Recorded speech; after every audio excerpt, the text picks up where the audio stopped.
People have been asking me, so what's it feel like your last Sunday? I feel like I'm sitting on the floor. This is so low. And I'm not sure how to answer that question because since I'll be teaching in the middle school, it's kind of a soft landing. I'm absolutely thrilled that Bo Stanley is our new pastor. I've been praying for him nearly every day.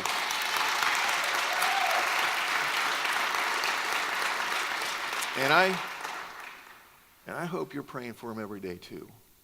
And for his family, their transition here, that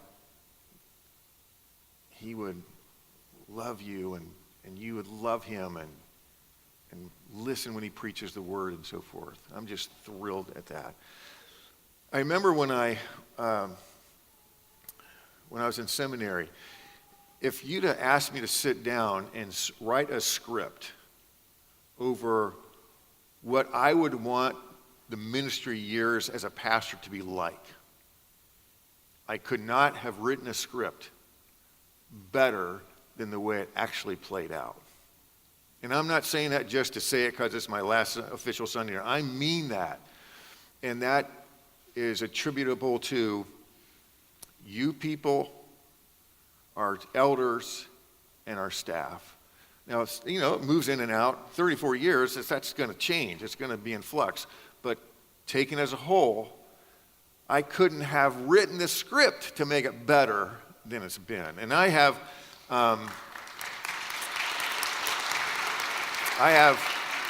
friends I went to seminary with who got out of pastoring years ago. I remember hearing the story of a church was in some sort of big church fight, and all this stuff. And people were coming to shirt and T-shirts on which side they were on. How dumb is that? I mean, really? I've got, friends who just couldn't do it anymore. And I've got other friends who retired as pastors but retired jaded. And that's not my experience. I'm retiring as peaceful and as fulfilled as you could have scripted it to be. I remember when I first started out in Lima, Ohio, you've heard that, from 1981 to 84, came here October 1st, 1984. I remember in Lima, it was a little church building. I don't think the worship space, auditorium, maybe, it couldn't seat more than 75, I don't think. And I had this little tiny office. I unpacked, got my office set up, which took all of about 30 minutes, and sat down at my desk and thought, okay, what do I do now? Didn't have a clue. Seminary did a great job at giving me and giving people who studied there the essential tool you need in pastoring, which is knowing how to teach the Bible. That's what we got. That's the only reason that you could give why you would sit there and listen to someone up here. Because if it's not from the Bible, who cares? But if it's the Bible, then we all care. And they were great at giving me those tools. But there aren't very many seminary professors, there aren't many, who have pastored churches, which is kind of strange when you think about it. It's like going to fire academy and no one's ever put out a fire. But it's because of the length of time it takes to get your education. There's just not time in there to have very much time in pastoral ministry. So we didn't get very much in terms of what to expect, of what it would be like. But I did know this. When I was in college, I studied and have a master's in economics. I love economics. I can sit down and read it and just be thrilled at it. But I'm a pastor because I learned you could have a job teaching people the Bible, and that was like beyond anything I could possibly imagine would be a good job to have. That you could have a job teaching people the Bible, to go in and get better than that. And over the years, it's interesting what you experience. So I thought of this today. We have a young lady in our church, her name's Alex Bender, who's going off to college this fall to the University of Miami of Ohio. I remember when Alex was born 18 years ago. When I came here in 1984, the first person to greet me was a 13-year-old girl in the youth group. I was youth pastor at the beginning, whose name then was Jen Leisure, whose name now is Jen Bender, who's Alex is Bender's mom. She was the first one that greeted me when she was 13 all those years ago. So you have this time span of knowing people well.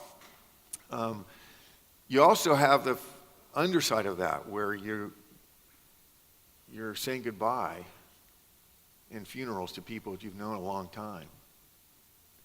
John and Millie Embaugh, who helped found this church, along with Gary League, who died, and Vera, who's still alive, Dan Lister, who died, but Meets is still with us. Charles Hedges, dear man. So you preside over funerals for people that you've known for decades, and it's hard. A little side story to that.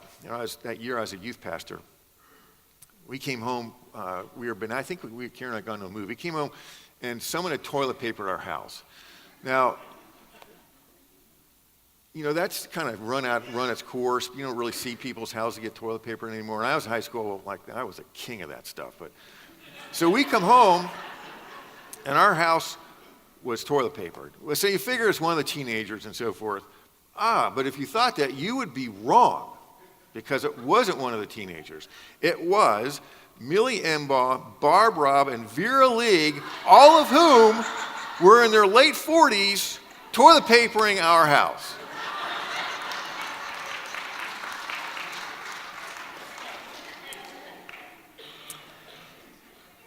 And it's also experiences. Over here's Makayla Grubich.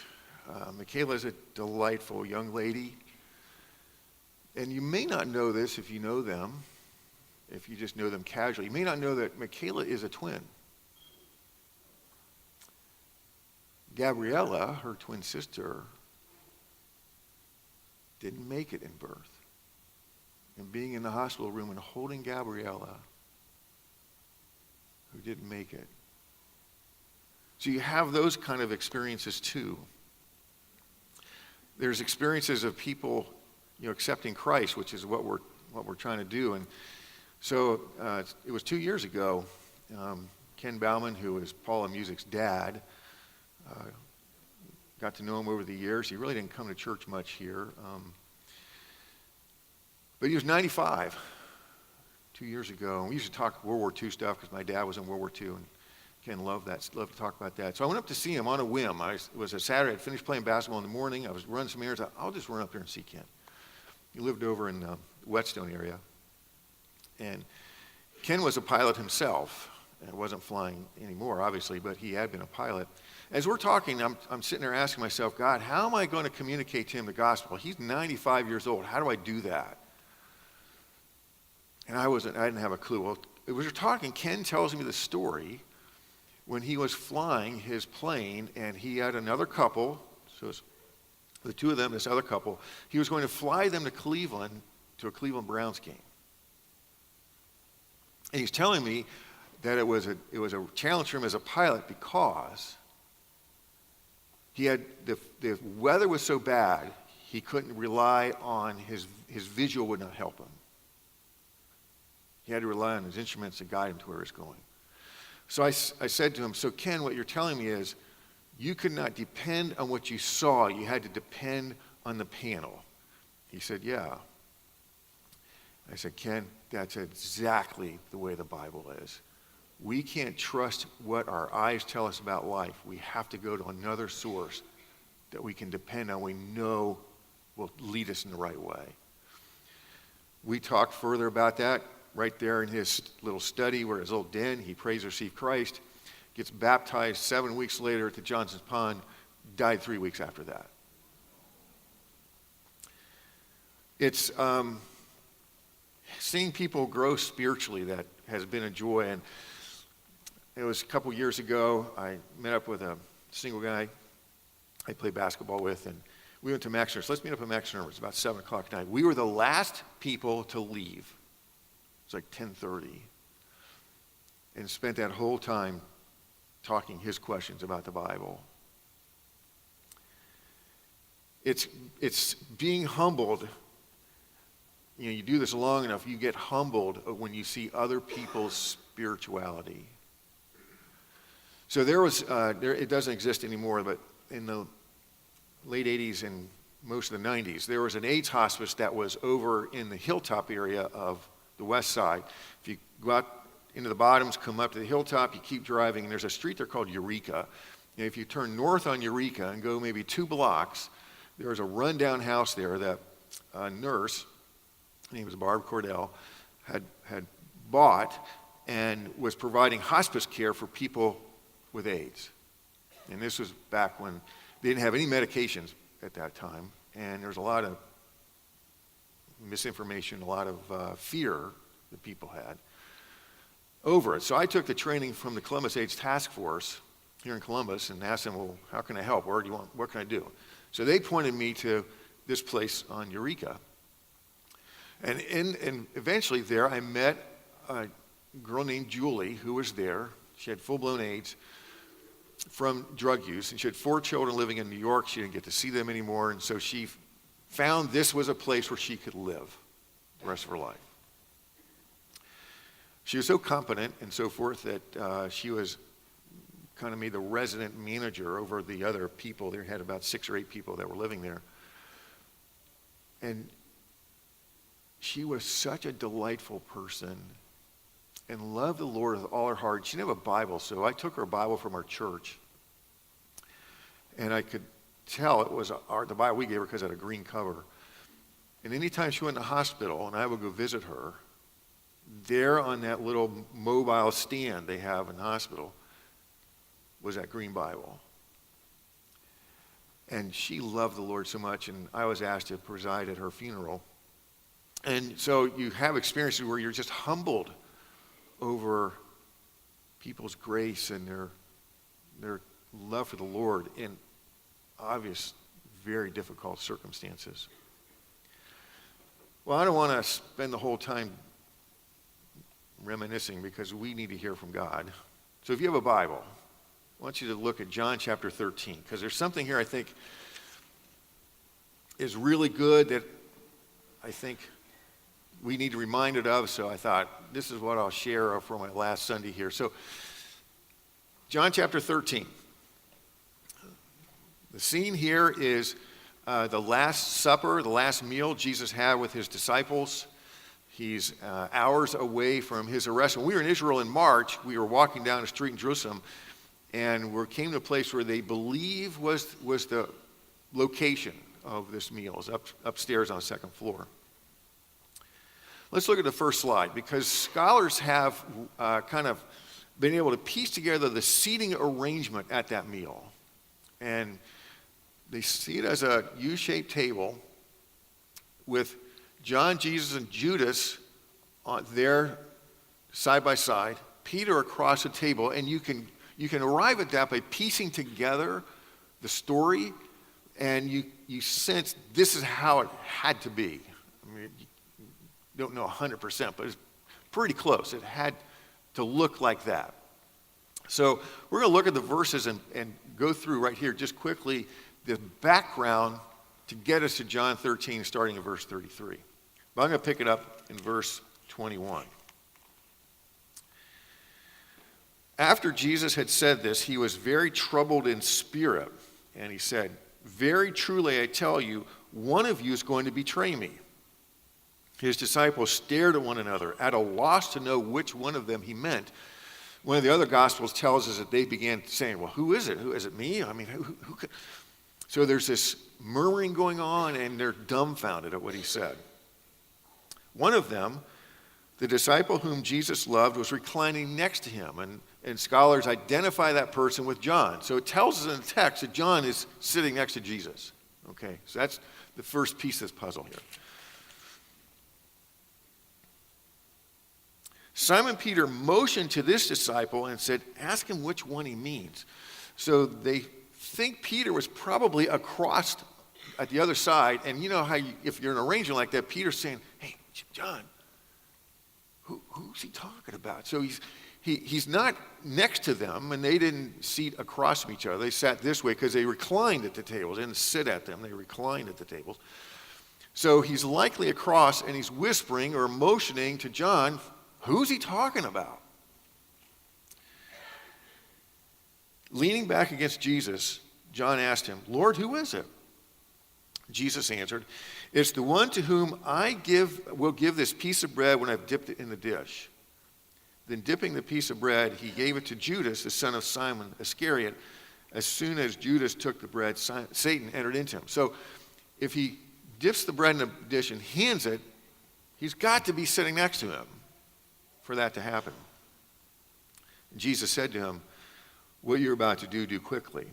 No one at the meal understood why Jesus said this to him. So the others are far enough away that they aren't privy to these hushed conversations, so they don't know what Jesus has said or understand it. Since Judas had charge of the money, some thought Jesus was telling him to buy what was needed for the festival or to give something to the poor. As soon as Judas had taken the bread, he went out, and it was night. Now, in any group, okay, formal group, soccer team, I don't know, some sports team, bowling league, something in your office, who is it that's put in charge of the money? Generally speaking, it's the person the group feels is most trustworthy, right? We don't want anybody around the money that we can't trust 100% to account for where every penny has gone, right? That's what you want from the money person. And so it's interesting that Judas was that person. And so as he's leaving, no one around the table thinks he's the guy, because he's the most trustworthy one that they have for their money. Can't be Judas. But Satan had entered into him. Okay, so let's go on to the next slide, and now these are the verses we're going to read together, right here. As soon as Judas had taken the bread, he went out. It was night. When he was gone, Jesus said, now the Son of Man is glorified, and God is glorified in him. If God is glorified in him, God will glorify the Son in himself, and will glorify him at once. My children, I will be with you only a little while longer. You will look for me just as I told the Jews, so I tell you now, where I'm going, you cannot come. A new command I give you, love one another. As I have loved you, so you must love one another. By this, everyone will know that you are my disciples if you love one another. So let's work through these verses. First, Jesus gives them a commandment. Now, commandments, by their nature of the word, they're not suggestions, they're not taken under consideration, they're not asking for your opinion, they're not taking a survey. When he says a commandment, he's laying down a rule. This is the way it goes. And you see them all over the Bible. Sometimes they're expressly stated as commandments, and sometimes you just know that's what they are. So when God said to Adam and Eve, don't eat from that tree, he didn't preface it by saying, I'm giving you a commandment, but we all know they weren't to eat from that tree. Then we have the formal commandments of the Bible, the 10, when he said, honor your parents, and don't commit adultery, and don't steal, don't give false witness. We know those are commandments. Whether it's stated expressly or not, a commandment is something that God says, this is how it is. So Jesus here is giving a commandment, and the commandment he gives them is to love each other. Now, he also says it's a new commandment. That we are to love each other is not new. In the Sermon on the Mount that Jesus gave, and if you're thinking about going on our trip in March this year, you'll go. You'll be there. You'll be on that hillside where he gave that sermon. He said in that sermon, you have heard that it was said, love your neighbor, hate your enemies, but I tell you, love your enemies. So they had already heard Jesus say, you've got to love each other. What makes it different, what makes this new, is a standard. As I have loved you, so you must love one another. That's the new part. You have to love each other in the way that I've loved you. So let's think about that for a moment. How did Jesus do that? How did he love them? Because we know clearly he loved them by his death on the cross, but he hasn't died yet. But he's saying, in the way that I've loved you, you're to love each other that way. So let's just pick one disciple. It's an easy one to pick. Let's pick Peter. Jesus tells the disciples some months before that it was in the plan for his life that he was going to Jerusalem. There he'd be arrested, and then he'd be crucified. Peter pulls Jesus off to the side and begins to rebuke Jesus. That's the word the Bible uses. Rebuke him and say, that's never going to happen. And Jesus said, Peter, get behind me. You're my adversary, if that's what you think, because this is the road I'm walking on. He didn't pound him. He didn't become frustrated with him. He didn't become bitter about him. He stayed with him. Fast forward, they're at this meal right here. Jesus tells them, you're all going to betray me, or deny that you know me, and so forth. And they be, oh, no, we'll never do that. And Peter speaks up and says, no, all these other, they might all deny you, but I'll never do that. I'll go to prison for you. In fact, I will even die for you. And Jesus said, oh, no. I'm telling you, Peter, in a couple of hours before the rooster crows, you'll have denied that you knew me 3 times. Peter said, I'll never do that. But Jesus doesn't throw in the towel on Peter. He doesn't say, look, if that's the way you're going to be, I can't be around you. He doesn't become bitter. He doesn't become frustrated. He stays with Peter. The point here is, as you look at how Jesus was with the disciples, the way he loved them, what the common theme is, he said, I am all in with you and I'm never walking away. I'm never throwing in the towel.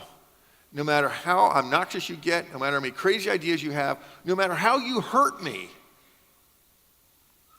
I'm not going to grow bitter. I'm not throwing in the towel. I'm not walking away. I'm not giving up. And Jesus says, in my church, that's how you got to love each other. That's what you got to do. And that's what makes it new. We're not just to love, we are to love each other in the way Jesus loved, which is I'm all in, I'm not walking away. Now, what's his point in all this? And he gives it to us. He says at the end, in verse 35, by this everyone encompasses not just those in the room, but all those people outside the room. Everyone. By this, everyone will know something. They will know you're my disciples if you love one another.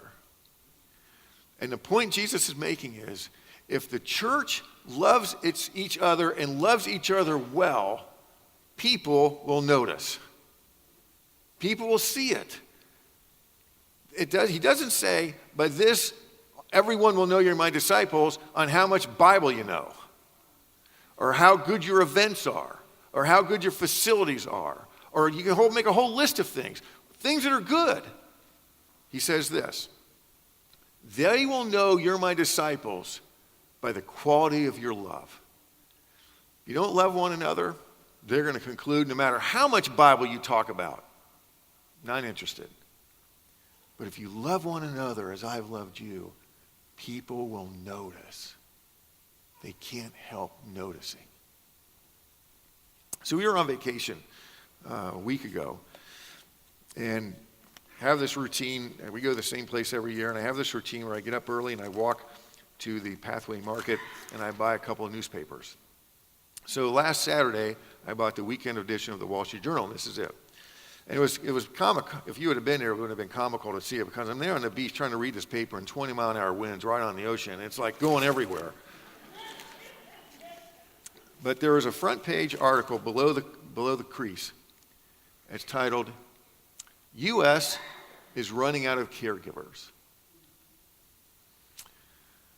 And it's saying the potential caregivers over the next several years will increase by 13%. The potential need of caregivers, people who need people in their homes or being cared for, is going to rise by 85%. So they write this article and they profile what the crisis is like. And they make the point that a generation ago, the caregiving was done by families because people still lived near each other. But today, people are so mobile, families don't live near each other. And so that's what's creating the problem. The people who traditionally were providing that care are no longer able to do it because they aren't living near their aging parents or their aging grandparents. And that's the problem. And there's not enough money to go around to pay for the caregivers. People just don't have it. So the article that explores this. So I'm reading along and I'm finding, when I was like, okay, I'm 64 now. When I was 34, I wouldn't have given that article a thought. It got my attention. So I'm reading, so it says, please turn to page 10. So I go to page 10 and I start reading and I'm blown away by what I read. I want to read it to you because it makes the point here that Jesus said, if you love each other and you love each other well, people will notice. This isn't about, I don't know the spiritual state of the people I'm going to read to you about, but I'll get to the point. Between 1990 and 2010, the divorce rate among adults ages 50 and older doubled. That means fewer spouses are available as caregivers. Norm Ween, 80, lost touch with his ex-wife Karen after they divorced in 1976. He now visits her at least once a week at the memory care residence in Pittsburgh, run by the Jewish Association on Aging. Karen has dementia. Norm checks on her for two main reasons. He wants to help their daughter, Emily, who lives in California with her husband and two children. Mr. Wine takes photos of Karen and sends them to Emily and updates her on any changes. The second reason, he says, is to return the favor he received in the early 80s. Mr. Wine's father had Alzheimer's and his mother wasn't well. He lived in New Jersey and he lived in Pittsburgh. Traveling back and forth 350 miles was difficult. A neighbor stepped in at his mom's greatest moment in need. Quote, they were there on the spot helping me. I'm here on the spot helping my daughter. It's my time, he says. He gets frustrated at times not knowing how to communicate with Karen. Humor works, he says, as does touch. So he will massage her neck. She recognizes him, but also misplaces him, calling him her cousin or father. Mr. Wine's significant other, who was an in-home healthcare worker, goes with him to visit. Karen's eyes light up when they walk in the room. Emily, who's 47, says moving her mother to California is not a good option. Costs for assisted living and memory care are much higher in San Francisco. She says she's grateful to have her father as her eyes and ears there and is touched by his tenderness, noting her parents' marriage only lasted 6 years and ended 40 years ago. And here's the point of reading that. I don't know the spiritual state of the people. This lady for the Wall Street Journal who wrote that article somehow heard their story from someone. Someone put her on the trail. And she hunted down that guy who's 80 years old in Pittsburgh to talk to him about why he goes and cares for his ex-wife that he divorced 40 years before, and they had completely lost touch in the meantime.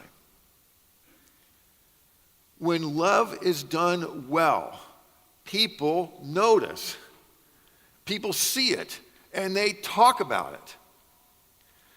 Wouldn't it be your desire, it's my desire for our church, that we would love each other so well that people driving along Broad Street and see the sign and say to themselves in the car, God's in that church.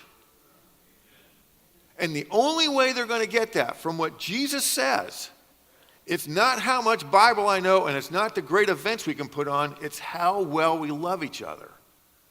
That's what Jesus says. That's what he says to his disciples just hours before his arrest. He says, fellas, here's what you got to know. I'm giving you a commandment. I'm not giving you a thing to think about. I'm not giving it to you for you so you can dialogue on it yourselves. It's a commandment. Love each other and love each other well. And if you do that, people will notice. And that's the doorway into their lives with the gospel. That's how it happens. And so the call here, as I'm on my way out now, and Bo's coming in, is as a church to say, yeah, we're going to love each other. And it doesn't mean that it's going to be easy. It doesn't mean that people won't disappoint you. It doesn't mean that people won't let you down. It doesn't mean that things aren't the way you want them to be. It means you got to love them, period, because that's how Jesus loved. He didn't have conditions. He didn't say, well, you, after 5 times let me down, I'm done. He didn't do that. He said, I'm in, I'm all in, and I'm not moving. I'm not going anywhere. And wouldn't it be our prayer that people would drive by here? There aren't 10 churches in Franklin County that have a location as prominent as we have. And they would drive by here and say, God is in that church. Because they've heard or they've experienced the love of the people in the church. That's our call. Let's pray.